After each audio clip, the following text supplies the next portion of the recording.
प्यारे परीक्षार्थियों, आप सभी का स्वागत है आपके अपने और फेवरेट चैनल टीचिंग परीक्षा में। आज हम अपने 15 मिनट एक्सप्रेस में 12th नंबर वाली क्लास में पहुंच चुके हैं और आपके लिए क्लास बहुत इंपॉर्टेंट है जिसमें डेली हम 15 क्वेश्चन सॉल्व करते हैं। तो फटाफट सेशन को लाइक कर देना है, ज्यादा से ज्यादा शेयर करते जाना है और अगर आपने अभी तक टीचिंग परीक्षा चैनल को सब्सक्राइब नहीं किया है, जल्दी से सब्सक्राइब कर लेंगे। आज का पहला क्वेश्चन जो मैंने होमवर्क भी दिया था, आपको बताना है कि क्यूनेन हमें सिंकोना पेड़ से मिलता है, लेकिन सिंकोना पेड़ के कौन से भाग से मिलता है? जल्दी से आंसर करेंगे, चलिए जल्दी जल्दी आंसर करना है। सिंकोना पेड़ से हमें क्यूनेन मिलता है, सिंकोना पेड़ की छाल से मिलता है।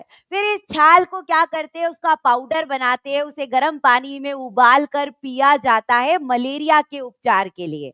किसके लिए किया जाता है? ये सारी चीजें मलेरिया के उपचार के लिए की जाती है। मलेरिया जो होता है, मलेरिया में आपको बुखार आएगा, बुखार के साथ कपकपी आएगी, चक्कर आएगा, हेडेक होगा। तो मलेरिया जब आप टेस्ट करवाने जाते हैं, जब आप मलेरिया का टेस्ट करवाने जाते हैं, टेस्ट में क्या चेक किया जाता है? प्लाज्मोडियम चेक किया जाता है। जब भी आप मलेरिया के लिए ब्लड टेस्ट करवाने जाते हैं तो ब्लड में क्या चेक किया जाता है? प्लाज्मोडियम चेक किया जाता है। अगर प्लाज्मोडियम होता है तो आपको मलेरिया है, वरना मलेरिया नहीं है। तो मलेरिया जो होता है मादा एनोफिलस मच्छर के काटने से होता है। चलिए दूसरा क्वेश्चन आपको बताना है, सिंकोना पेड़ जो है उसकी खोज सबसे पहले कौन से महाद्वीप में हुई थी? चलिए जल्दी आंसर करना है। सिंकोना पेड़ की छाल से हमें क्यूनेन मिलता है, वो भी हमने पढ़ लिया। लेकिन सिंकोना पेड़ जो है सबसे पहले उसको कहां पर खोजा गया था? कौन से महाद्वीप में उसकी खोज हुई थी? आपको याद रखना है, दक्षिण America, south America. South America में सबसे पहले सिंकोना पेड़ के बारे में पता चला था।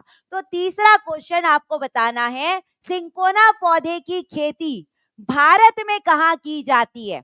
चलिए जल्दी आंसर करो, जल्दी। सिंकोना पेड़ की जो खेती है वो भारत में कहां पर की जाती है? फास्ट आंसर करना है। बहुत बढ़िया तरीके से आप लोग आंसर कर रहे हैं। तो भारत में तीन जगह पर सिंकोना पेड़ की खेती की जाती है। एक तो है पश्चिम बंगाल, एक तो है सिक्किम और तीसरा है आपका नीलगिरी हिल्स। तीसरा है आपका नीलगिरी पर्वत, नीलगिरी हिल्स। तो आंसर क्या हो जाएगा? सी हो जाएगा। सिंकोना पेड़ की खेती हमारे भारत में पश्चिम बंगाल, सिक्किम और नीलगिरी हिल्स पर की जाती है। चलिए चौथा क्वेश्चन आपको बताना है कि क्यूनेन, आजकल अगर आपको मलेरिया होता है तो आप सिंकोना पेड़ की छाल लेने नहीं जाते, आप कोई दवाई लेते हैं, है ना। ये तो पहले की बात थी कि सिंकोना पेड़ की छाल से मलेरिया को ठीक किया जाता है, ये पहले के लोग करते थे। आजकल तो हम केवल दवाई लेते हैं। तो कौन सी दवाई के अंदर सिंकोना मिलाया जाता है या क्यूनेन मिलाया जाता है? चलिए जल्दी आंसर करो।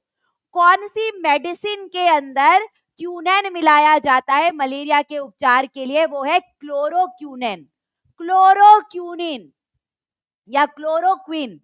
क्लोरोक्विन नाम की दवा है, क्लोरोक्विन नाम की जगह है जिसमें क्यूनेन मिलाया जाता है मलेरिया के उपचार के लिए।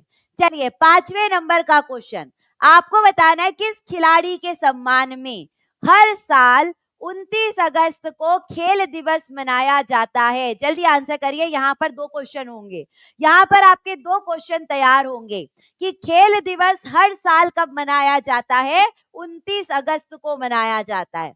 हर साल स्पोर्ट्स डे कब मनाया जाता है? 29 अगस्त को मनाया जाता है, मेजर ध्यानचंद सिंह के बर्थडे के वजह से। मेजर ध्यानचंद सिंह का बर्थडे कब आता है? 29 अगस्त को आता है। और मेजर ध्यानचंद क्या खेलते थे? हॉकी खेलते थे, हॉकी खेलते थे। उन्हें हॉकी का जादूगर कहा जाता था। जब वो फील्ड में उतरते थे तो ऐसा लगता था कि कोई जादू चल रहा है। तो हॉकी के जादूगर उन्हें कहा जाता है, मेजर ध्यानचंद को। उनका बर्थडे 29 अगस्त को आता है। छठवां क्वेश्चन आपको बताना है, राष्ट्रीय खेल दिवस भारत में सबसे पहली बार कौन से साल में मनाया गया था? चलिए जल्दी आंसर करिए जी, तितली जी, जल्दी जल्दी आंसर करना है। भारत में सबसे पहली बार 29 अगस्त को खेल दिवस कब मनाया गया था? 1978 में मनाया गया था।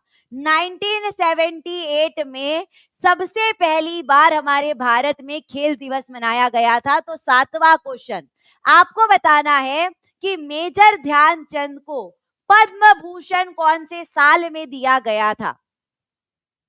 चलिए जल्दी आंसर करिए। मेजर ध्यानचंद को हॉकी के लिए या खेलों के लिए पद्म भूषण अवार्ड दिया गया था, कौन से साल में दिया गया था?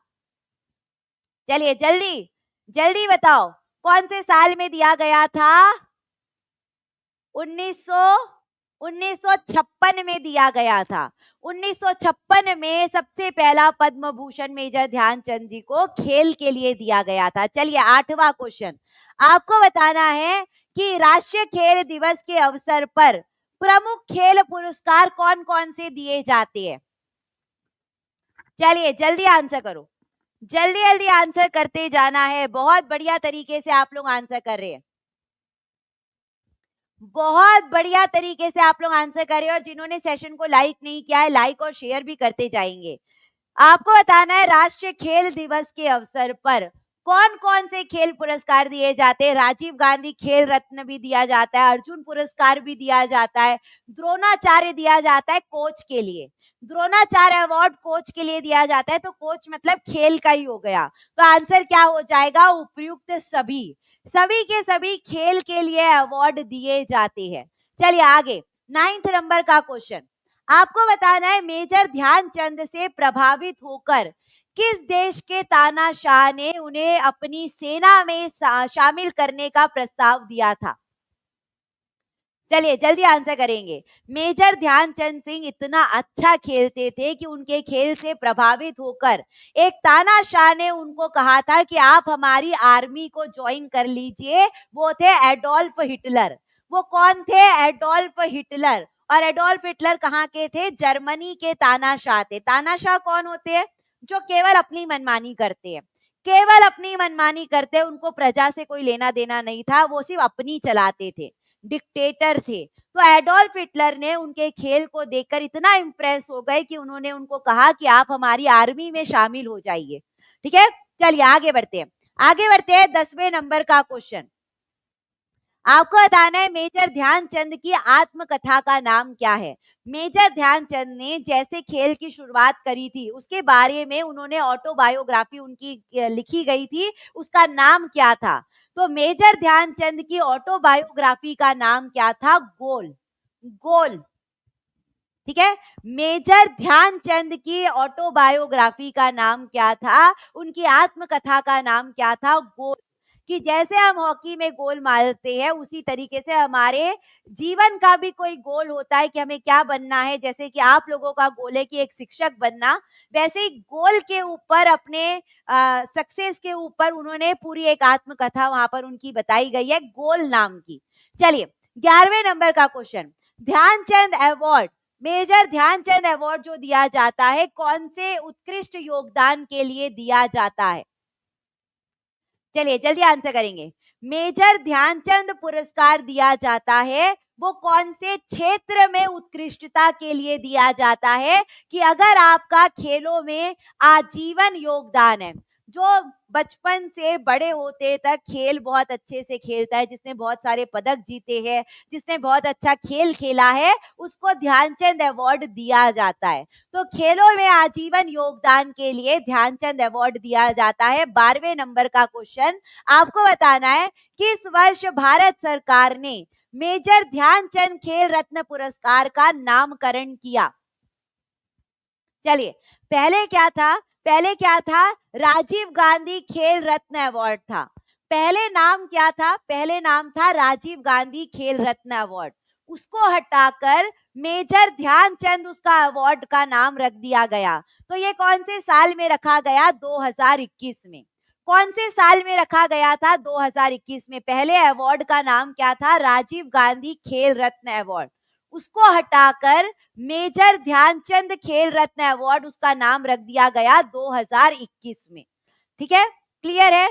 तो अगर आप इसी तरीके से, जैसे आज हमने क्यूनेन के बारे में बहुत सारे क्वेश्चन करे, मेजर ध्यानचंद के बारे में क्वेश्चन करे, अगर आप इसी तरीके से टॉपिक वाइज तैयारी करना चाहते हैं कि एक टॉपिक पर कितने सारे क्वेश्चन बन सकते हैं, और आप अगर अपने लक्ष्य को पाना चाहते हैं, आप टीचिंग परीक्षा के साथ जुड़ सकते हैं। टीचिंग परीक्षा आपको दे रहा है 60% का ऑफर। स्क्रीन के नीचे नंबर शो हो रहा है, आप कॉल करके व्हाट्सएप पर मैसेज करके टीचिंग परीक्षा के साथ जुड़ सकते हैं। चलिए आगे बढ़ते हैं, आगे बढ़ते हैं।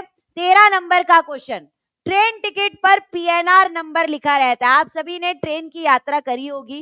ट्रेन की टिकट जब आप खरीदते हैं, ट्रेन की टिकट पर पीएनआर नंबर लिखा रहता है। आपको बताना है पीएनआर का फुल फॉर्म क्या है। चलिए जल्दी आंसर करो।